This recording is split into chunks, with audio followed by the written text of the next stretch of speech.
guys, hi everyone, welcome back to my channel. Aduh, udah lama banget nggak hadir di channel ini karena satu dua hal. Oke, hari ini sebagai video penutupan di tahun 2024, kita menyambut 2025.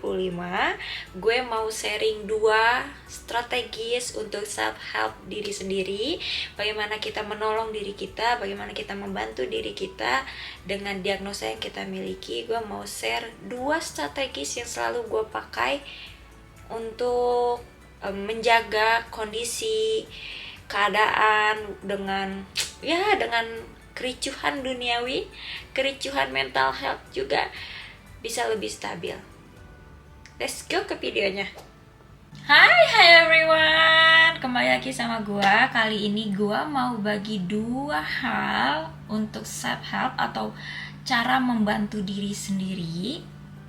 2 strategis yang selalu gue pakai selama perjalanan gue sebagai pasien MIDD, yaitu sampai saat ini.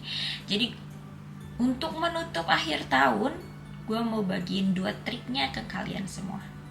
Yang pertama itu cognitive strategis, yang kedua behavior strategis. Kita akan bahas yang pertama dulu, cognitive strategis. Ini yang selalu gue terapin sebagai gue pasien MIDD, yang dimana gue kecenderungan punya pola pikir yang negatif. Sesuatu terjadi atau ada sesuatu yang mendadak atau apapun, respon yang paling utama yang terpikir di otak gue adalah pikiran-pikiran yang negatif, pikiran-pikiran yang buruk, dan itu sangat tidak membantu, malah itu memperburuk keadaan. Jadi kognitif strategis yang selalu gue pakai ini membantu gue untuk mengidentifikasi pikiran-pikiran buruk yang otomatis terjadi di otak gue dan membingkai ulang pikiran-pikiran negatif itu menjadi pikiran-pikiran yang lebih positif dan lebih berguna. Karena pikiran negatif itu nggak berguna, itu hanya membuat keadaan semakin buruk. Bagaimana kognitif strategis itu berjalan atau terjadi? Biasanya untuk strategis pertama ini gue selalu pakai CBT untuk terapinya, karena CBT itu berkaitan kepada kognitif, behavior, feeling. Jadi membawa diri gue yang lagi kacau balau, lagi pikirannya kemana-mana, pikirannya negatif terus, karena gue punya anxiety yang dimana adiksi kepada pikiran negatif. Gua menarik pikiran itu, mengidentifikasi pikiran itu, dan mulai mereframe atau membingkai ulang pikiran itu menjadi pikiran yang lebih baik, yang lebih positif, dan membawa ke keadaan gua ke hari ini dengan cara CBT. Oke, dan CBT ini teman-teman banyak banget cara penerapannya, jadi setiap orang berbeda-beda. Kalau gue biasanya memvalidasi perasaan gue dulu, setelah perasaan baru kognitif, baru pikiran gitu. Karena menurut gue apa yang gue rasakan itu valid, tapi apa yang gue pikirkan belum tentu benar gitu. Jadi dengan perasaan yang gue terima, pikirannya gue identifikasi, gue reframe, dan terakhir gue mengafirmasi positif untuk diri gue dan mengajak diri gue ke keadaan hari ini. Itu kognitif strategis yang selalu gue terapin. Kali ini gue mau berbagi yang kedua. Oh, ini 4. Yang kedua, oke. Yang kedua itu adalah behavior strategi atau strategi perilaku. Ya, strategi perilaku yang gue terapin sepanjang gue dengan diagnosa ini. Ya, seperti apa yang gue alami, orang dengan MIDD, first key atau kunci pertamanya adalah avoidance atau menghindar. Itu yang selalu gue lakukan sebagai pasien MIDD. Setiap pasien MIDD itu pasti beda-beda, tapi gue di sini sharing dari case yang gue alami. Yang selalu terjadi sama gue adalah menghindar. Apapun itu gue menghindar. Kalau gue ada kejadian apapun yang buruk, yang kurang enak, pasti step awal yang gue lakukan, perilaku yang gue lakukan adalah menghindar.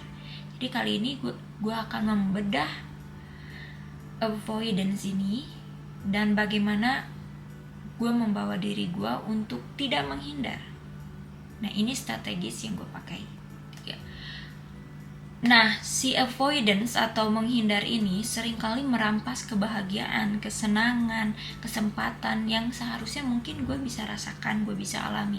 Karena contohnya seperti gini, sebenarnya gue pengen gym, tapi gue takut ketemu orang-orang baru, gue takut ketemu orang yang gak gue kenal, gue takut nanti ada yang nyapa, gue takut ada yang ini, ada yang itu.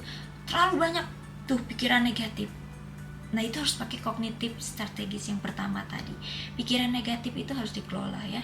Setelah itu apa nih? Kadang gue merasa kayak gak deh, gue gak usah gym dulu deh, gue libur dulu deh, gue gak mau ketemu orang, gue gak mau ini, gue gak mau itu.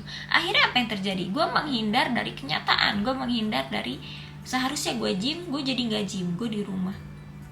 Yang seharusnya mungkin gue ketemu teman-teman, mungkin ngobrol, mungkin happy nge-gym, dapat endorfin dan lainnya, itu semua hilang. Itu semua dirampas dengan si avoidance. Dengan perilaku yang selalu menghindar ini, gue kehilangan banyak kesempatan, banyak kesenangan, banyak hal lainnya karena selalu menghindar. Kayak gitu. Itu yang selalu gue alami. Baik kalau gue lagi depresi, karena kenapa gue highlight avoidance ini, karena sangat-sangat gue alami dan yang selalu terjadi sama gue ya, baik itu depresi atau anxiety, gue selalu avoidance. Kalau gue lagi depresi, gue avoidance-nya adalah gue nggak mau dikontak oleh siapapun. Gue menyendiri, gue sendiri, akhirnya gue merasa lonely, akhirnya gue merasa kesepian, akhirnya depresi gue semakin dalam. Itu semua karena apa? Ya karena gue sendiri menghindar. Gue merasa tidak ada orang yang peduli, tidak ada orang yang mau ngontek gue. Padahal di kenyataannya handphone gue rame yang chat, banyak yang telepon, banyak yang nyariin. Tapi karena gue menghindari itu, gue merasa I'm lonely. Sampai sini paham ya teman-teman? Jadi behavior strategis ini yang selalu gue terapin ke diri gue, karena memang sangat bermanfaat untuk diri gue. Triknya untuk membawa diri gue nggak selalu avoidance, nggak selalu menghindar, dan bisa seperti keadaan sekarang, gue bisa bersosialisasi dengan baik, gue bisa nge-gym dengan baik, ketemu teman, makan bareng teman dan lainnya dengan baik gitu. Seperti orang pada umumnya, walaupun kondisi gue lagi depresi ataupun gue lagi anxiety, gue tidak lagi menghindar. Oke? Trik untuk menghindari melakukan avoidance lagi dan lagi, yang pertama itu set goals for daily activity. Jadi biasanya gue membuat to-do list. Gue pernah share seberapa pentingnya to-do list. Sebentar. Oke. Set goals for daily activity. Itu penting banget buat gue. Mungkin ke teman-teman bisa diterapin juga kalau memang punya case yang similar ya. Kenapa? Karena menurut gue membuat to-do list hari ini apa, nanti gue akan highlight yang paling utama di hari ini, prioritasnya apa. Itu goalsnya gue. Hari ini harus melakukan itu, karena itu goalsnya. Mungkin kalau gue bikin to-do list 15 to-do list, yang gue lakukan 10, 5-nya gak dilakukan. Yang penting di 10 ini goalsnya udah dilakukan. Kayak gitu. Misalnya goalsnya apa hari ini? Misalnya goalsnya gue harus gym, harus ke pasar. Oke, 2 goals yang gue terapin. Dari 15 kegiatan, gak apa-apa kalau gak dikerjain semua 15. Yang penting 2 goals ini tercapai. Kalau gue kayak gitu, gue gak menekan diri gue, lu harus dapat 15 goals gitu, enggak. Pelan-pelan, awalnya 1 goals. Goals yang pertama apa? Goalsnya bangun pagi, bisa sarapan, minum obat, pokoknya bangun pagi aja dulu goalsnya. Itu udah tercapai, udah gue kasih afirmasi ke diri gue, kamu hebat, good job, bisa bangun pagi hari ini, bisa produktif hari ini, good job gitu. Walaupun misalnya gue bikin to-do listnya banyak, tapi nggak semuanya dijadiin set goals untuk hari itu gitu. Tapi to-do list yang gue lakukan itu untuk men-track diri gue men-track diri gue agar bisa produktif. Jadi kadang orang, gue pribadi ya, dengan depresi dan anxiety yang gue miliki, itu sangat-sangat besar rasa nggak mau deh, aduh nggak mood, nggak ada energi, males gitu. Itu sangat kuat dorongan untuk itu. Jadi dengan gue set goals daily activity gue di to-do list, kok gue udah aduh males deh, aduh nggak mood deh, oke, take time, ambil 15 menit untuk istirahat, habis itu kita lakuin ya. Nah biasanya karena gue anak yang suka musik, suka suara, suka ting-nang-ting-ning gitu ya, to-do list gue itu pakai reminder. Jadi ada bunyinya, ting gitu. Dan kalau gue udah selesaiin, dia akan bunyi lagi, ting gitu. Jadi itu membuat gue feel happy gitu. Dan gue merasa bangga dan merasa berguna saat gue udah mencentang to-do list gue. Membangun rasa berharga ya di diri gue ngerasa berguna karena ternyata hari itu gue nggak cuma golel-golel di kasur gitu, gue bisa melakukan segala macemnya gitu, dan gue bisa produktif juga di hari itu gitu. Dan yang kedua, trik yang kedua untuk behavior strategis yaitu what activities do you enjoy. Jadi lakukan kegiatan apapun di dalam satu hari itu yang membuat gue enjoy. Contohnya kalau gue nonton Upin Ipin, gue suka nonton Upin Ipin. Jadi kalau gue udah mengerjakan semua segala macam dan gue ada waktu, gue akan nonton Upin Ipin. Setiap hari gue nonton Upin Ipin karena itu activity yang membuat gue enjoy. Jadi kalian bisa cari activity apa yang enjoy dan lakukan setiap hari, karena itu sangat membantu untuk diri kita feel better. Yang ketiga, what activity push you just a little bit outside of your comfort zone. Jadi sorry gue pakai bahasa Inggris, sebenarnya gue nggak pintar-pintar buat bahasa Inggris, cuma kepikirannya lagi nulis bahasa Inggris saya. Oke, kita jelasin ya.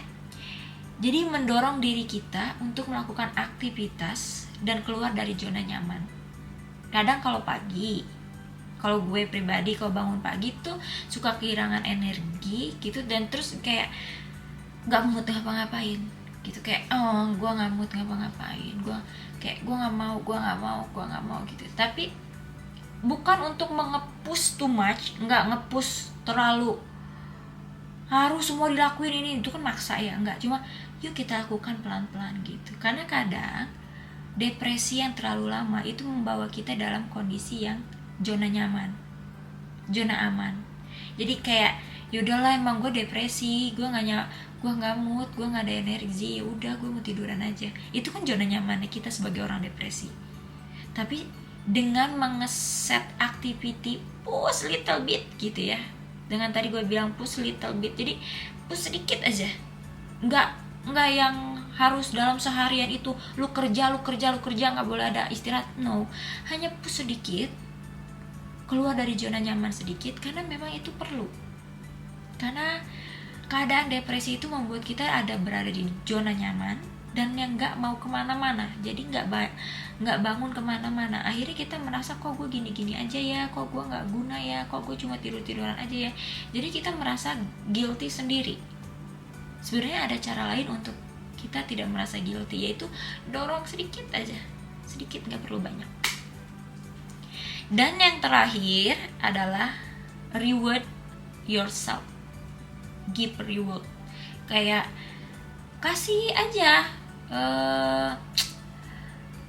hadiah kecil gitu ya buat effort kita yang udah kita keluarin ya. Kita udah mempush sedikit diri kita untuk beraktiviti gitu.